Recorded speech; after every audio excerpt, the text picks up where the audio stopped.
Jésus parle à ses disciples juste après la transfiguration. Les apôtres ont partagé brièvement la gloire du Christ, Fils de Dieu.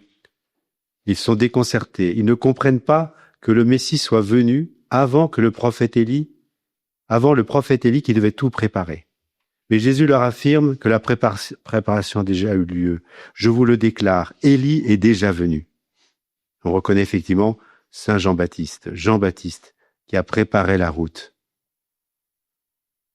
Mais les gens de ce monde ne reconnaissent pas les hommes de Dieu, encore moins la divinité de Jésus-Christ. Il faut un regard neuf, un cœur nouveau. Nous le demandons, ce cœur nouveau, au Seigneur dans cette période de l'Avent, cette préparation de nos cœurs à cette grande fête de Noël, avec cette venue constante du Christ, cette deuxième avant le retour de Jésus dans la gloire. Nos cœurs doivent être renouvelés par la grâce du Seigneur. Il nous faut découvrir, frères et sœurs, l'immense amour de Dieu, de son dessein sur nous. Avoir toujours confiance en lui, quoi qu'il arrive, même dans nos difficultés, même dans nos péchés, car nous savons cette miséricorde infinie du Seigneur.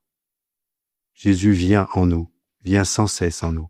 Il nous donne grâce après grâce, nous dira Saint Jean dans son prologue.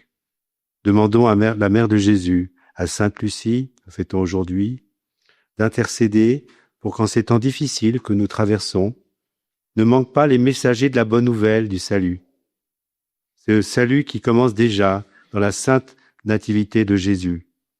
Que la Sainte Famille protège cette vie si précieuse qui est donnée à tout être humain et qui est si peu respectée aujourd'hui.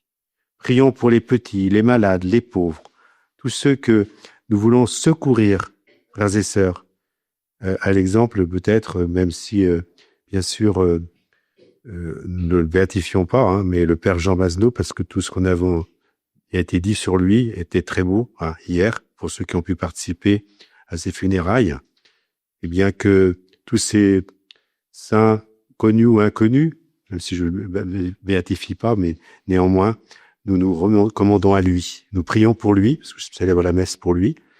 Nous prions aussi en action de grâce pour Sainte Lucie. Demandons que la paix de Noël surabonde déjà dans nos cœurs et que nous soyons ces messagers de la bonne nouvelle.